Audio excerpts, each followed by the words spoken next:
Tonight's guest, Honest John, with your hosts, M.I. Kutz and Ezane.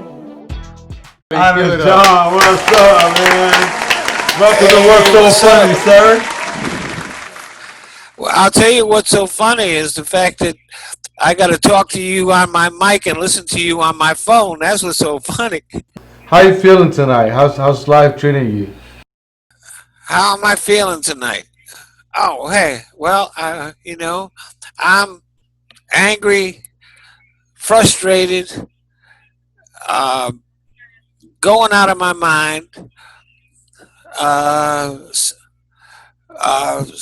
sad, and at the same time, I feel like I'm doing pretty good. So it's a mixture of emotions, right? Oh, yeah, like here I am.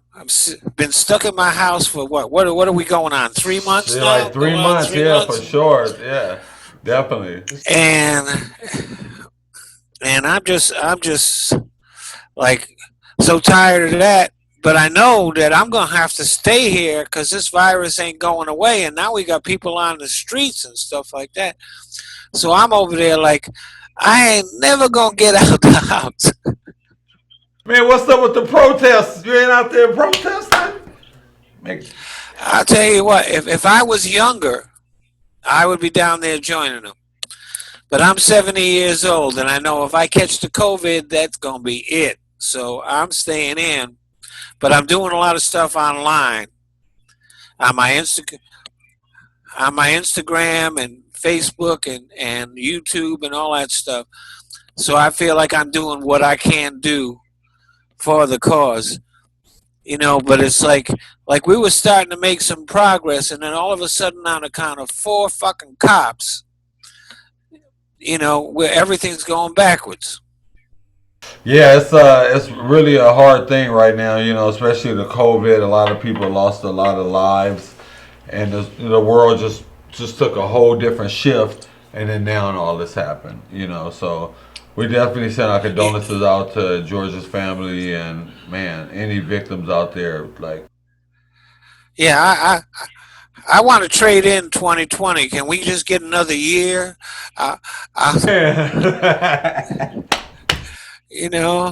Things were going so good. But I'll tell you what, it's important that this stuff got exposed. It's important that now white people are beginning to understand what's going on. I'll tell you something. When I first started doing stories in the black clubs, I'd be hanging out with brothers, and they would be telling me all this stuff was going on. And even I, who I consider myself to be an enlightened human being, was going, they got to be exaggerating. It can't be like that. And then video cameras came out, and I was like, man, they if anything, they were understatement. That shit has been going on all over this country every day for years now. I just put up a video on YouTube about how the FBI in 2006 was talking about white supremacists infiltrating the police departments and law enforcement. And then that report just got shelved. So ever since then, that's still been going on, and even on the increase. Now we're paying the price for it. That's some secret shit right there, Mr. Honest John. Thank you for sharing that with us. Yeah, I'm supposed to be being a lot funnier than what I am right now, but hey, ain't shit funny right now, though. Ain't shit to be funny about right now. Well, you know what I'm saying? We understand. You feel me? Speaking about funny, I'll tell you what. Do you want to see something funny for a minute? yes. Go for it. I mean, because I'm a comedian, I'm supposed to make you laugh. So here come the funny part. All right, then we can go back to being serious or asking questions or whatever, right? Let's do this. I'm just going to do something funny for you right now because I ain't been funny in a while and I need that. Right. So anyway. Thank you. So anyway, You know, we got this COVID stuff going on, right? Well, I don't need the phone by my ear while I'm doing this. We got this COVID stuff going on, and people got to have masks. But sometimes people have a whole lot of trouble finding masks because the stores are selling out and stuff. Plus, we got people saying, "Well, you should make a mask," but some people don't have them skills to make a mask. So I have developed an underwear mask. Honest John, you the only person can come up with some shit like that. It's real easy to make. Oh my god. You don't need no skills for it. And check this out. It'll help with social distancing too. Because what you do is you take a yellow crayon and you color the front, and a brown crayon and you color the back, and motherfuckers will stay the fuck away from you. Those look like Debo draws. Yeah, I just had to get something funny in, you know. Hey, that's a good one. Shit, I might take a pair of something tonight, put them together. That was a good joke, man. We thank you for blessing us with that, man. You are a funny guy. Where can I buy one of those masks? Where can I buy it? Do you have a website where I can get one of those masks? Well, I tell you what, I have some old underwear. I'll make one out of that and send it to you. Hey, do they come with the brown and the yellow bag? It's that's extra, huh? Well, that's extra. Yeah, it'll have my DNA on it, you know. Hey, no, but honest, hey, man, but back in the day, me and Miss Marie, we were partnered up with Jerry Jackson, and we're doing some showcasing over there at BB King's at City Walk. I think one of the first times I met you, and we're in the stairwell, and we bumped into each other, and I was like, "Honest John, what's going on?" He said, "What's up? Now get the fuck out of my way." I'm trying to go sit down. I know I never said that to you. I'm not that kind. I'm not that kind of guy. Speaking of which, I'm gonna light up some. Cut it, roll it, smoke it. Man, you got to, bro. We 420 friendly around here at this place too. You feel me? Mr. Honest John, let's get a little bit more serious. We've seen you in movies and stuff, but the main one that we've seen you the most, that people talk about the most, it's The Wash. The Wash. Right. Dr. Dre and Snoop Dogg. Can you elaborate on that for us? Oh man, I had a blast working on that movie. It was so much fun. You know, there was all these other comics, all friends of mine. Snoop and I became pretty good buddies, although I never hear from him now. But when we were making the movie, just about every night after filming, I'd be getting together with Snoop, Dre, and a whole lot of other people smoking weed in the trailer. What's up, Can you tell a story? One of those stories? Let me tell you something. Like, Okay. A while after we finished making that movie, Snoop invited me to do comedy at his a family reunion he was having. So I got to meet his family, all that kind of thing. It was really nice. So then when I got up to do comedy, my first joke was, I said, "Snoop, I'm so happy you've invited me here. You know, all your people are so nice and everything like that, and it's really great being here. But how come you never invite me to the times when you have all the hoes and the strippers?" Doggy style. That was no joke. That was no joke. You really meant that. That was for real. You meant that, right? That's when doing those pornos and shit. You know, another little nugget, another little story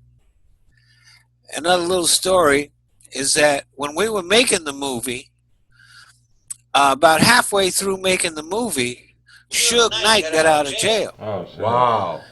Suge Knight got out of jail, and so one day I was making the movie. Then I go home, I hear about Suge getting out of jail, The next night I go back to the movie, and security was doubled Oh, wow. at the movie. They had twice as many, big muscle security guards there. They just was like, they was worried that Suge might stop by.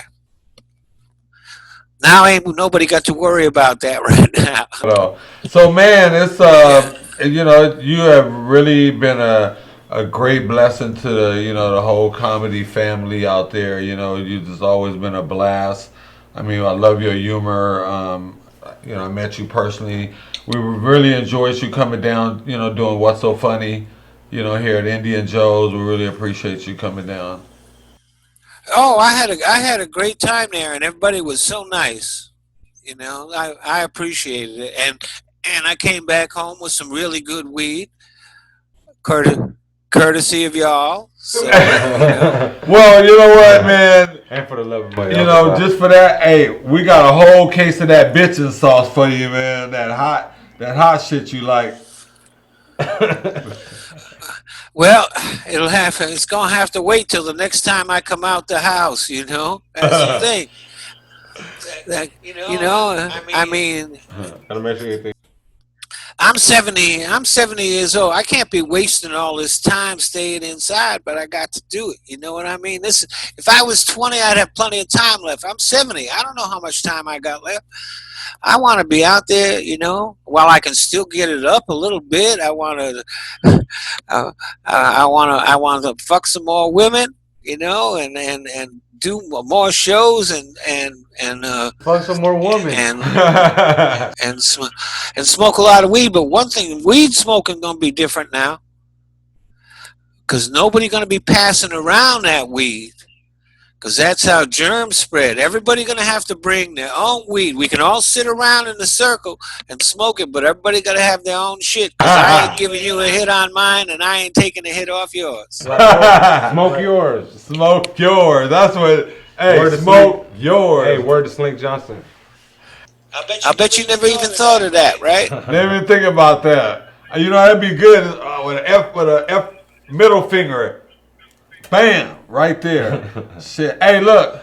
So, hey man. So, what you got coming up? When you free, when you escape the whole COVID-19. What I got coming up? No. No plans or anything. I've been doing. I'm putting up a lot of videos online, and I've done some online shows, and I imagine I'll do some more. But right now, ain't nothing I want to talk about planned. Right? We'll see if there's some stuff that I'm hoping comes through that I don't want to jinx it. You know what I'm saying? Are you considering doing more films? I'm considering doing more films. I just got to get other motherfuckers to consider putting me in them. That's what it is.